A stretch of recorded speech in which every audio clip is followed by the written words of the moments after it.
취재 기자들과 함께 오늘의 핫 이슈들을 체크해봅니다. 지난주에 국회에서 데이터 3법이 통과가 되면서 클라우드 시장이 활성화될 것이라는 기대감이 커지고 있습니다. 그런데 최근 연예인 주진모 씨의 스마트폰이 클라우드를 통해 해킹된 것으로 알려지면서 정보통신기술 업계에 타격을 주는 건 아닌지 우려가 나오고 있습니다. 김동우 기자와 함께 자세한 얘기 나눠보겠습니다. 김 기자, 네. 우선 이 데이터 3법이 통과되면서 새로운 사업에 대한 기대감이 커지고 있죠. 네, 그렇습니다. 이 데이터 3법이 통과되면서 특정 개인을 알아볼 수 없는 가명 정보는 활용할 수 있게 됐습니다. 그동안 민감 정보가 담긴 데이터 이동이 어려웠던 금융권이나 의료기관 등이 클라우드 활용이 늘어날 수 있게 된 겁니다.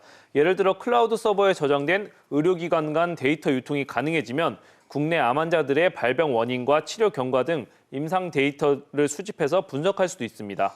네, 이 클라우드라면 이제 중앙 서버에다 정보를 저장해서 언제 어디서든 이용할 수 있는 그런 걸 얘기하는 걸로 알고 있는데 이게 개인뿐 아니라 산업계에서도 이 시장이 커지고 있다고요? 네, 그렇습니다. 개인처럼 기업들도 클라우드 서비스를 이용하면은 사내에다가 큰 서버를 둘 필요가 없어집니다. 클라우드 서비스 업체의 서버를 임대식으로 이용할 수 있는 건데요. 시간이 지나서 장비가 노후화될 경우 비싼 돈을 들여서 교체할 일도 없고요. 이렇게 설치와 관리 비용은 줄이면서 빅데이터 활용에만 더 집중할 수 있게 됩니다. 예. 이런 장점 때문에 주요 기업 가운데 대한항공, 하나은행, 기업은행 등은 선제적으로 국내의 클라우드 서비스를 이용하고 있습니다. 직접 들어보시죠. 네.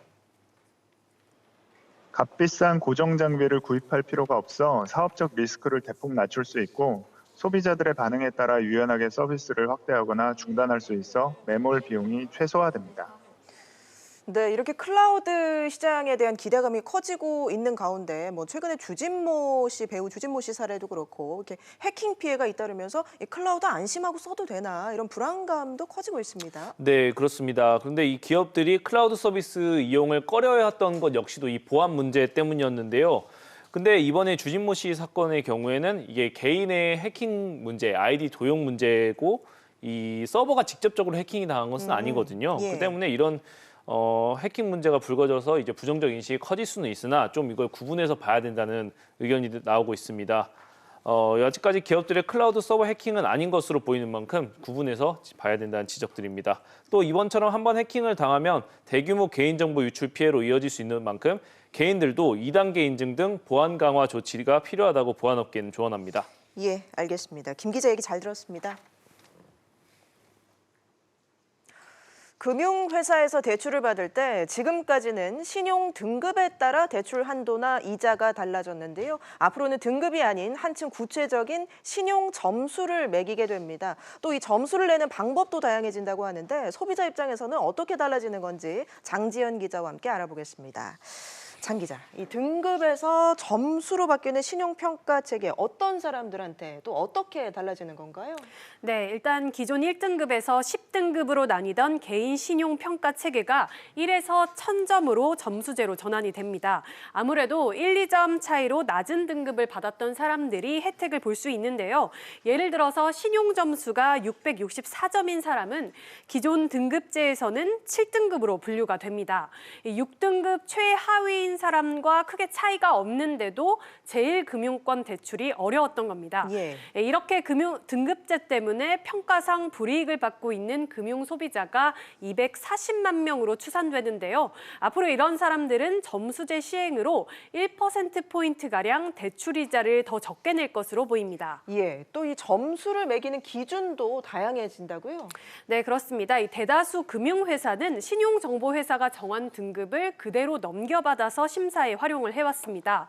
이 신용정보회사는 과거나 현재 신용거래, 주로 신용카드나 대출 자료를 토대로 등급을 매겼는데요. 그러나 이번에 신용정보법이 통과를 하면서 이 비금융 정보를 다루는 전문 신용회사가 설립할 수 있는 근거가 마련됐습니다. 지금도 동의 절차를 거치면 이 비금융 정보를 신용정보회사에 제출할 수 있긴 한데 이런 전문회사가 생기게 되면 처음부터 수도나 전기, 통신, 가스요금 등 비금융 정보를 활용해 신용평가를 할 수 있게 됩니다. 또 온라인 쇼핑이나 자동차 운행, 소셜미디어 정보까지도 신용평가에 활용할 수 있게 됩니다. 예, 그럼 이렇게 점수제로 바뀌게 되면 어떤 사람들이 좀 더 유리해질까요? 네, 아무래도 금융 이력이 없던 사람들이 이런 혜택을 받게 되게 됩니다. 예. 이 금융당국 관계자의 말 들어보시겠습니다. 아예 금융정보 자체가 없는 사람들이 많아요.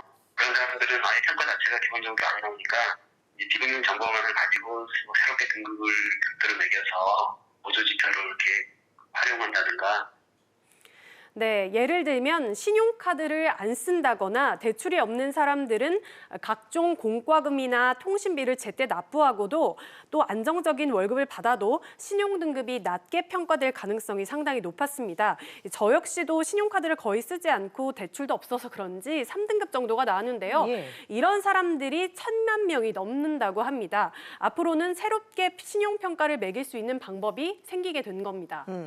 이런 신용 점수제가 올해 하반기부터 전면 활용이 된다고 하는데 그때까지라도 이렇게 좀 신용 점수가 좋게 나올 수 있게 하는 방법이 있습니까?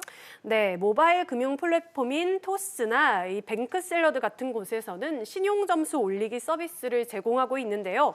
사용자가 간단한 인증 절차를 거쳐 통신비나 건강보험 납부 내역서, 국민연금 내역, 소득증명원을 신용평가기관에 제출을 하면 점수가 조금 올라가게 됩니다. 네. 아주 기본적인 거는 신용카드를 소액 쓰더라도 연체 없이 쓰는 게 중요합니다. 향후 새로운 신용점수 기준을 도입하게 되면 물론 대출 받기가 좀 더 쉬워지는 면도 있지만 동시에 부실 대출 가능성도 있는데 금융권이 하반기까지 신뢰할 수 있는 기준을 꼼꼼하게 만드는 게 필요해 보입니다. 알겠습니다. 장지연 기자 얘기 잘 들었습니다.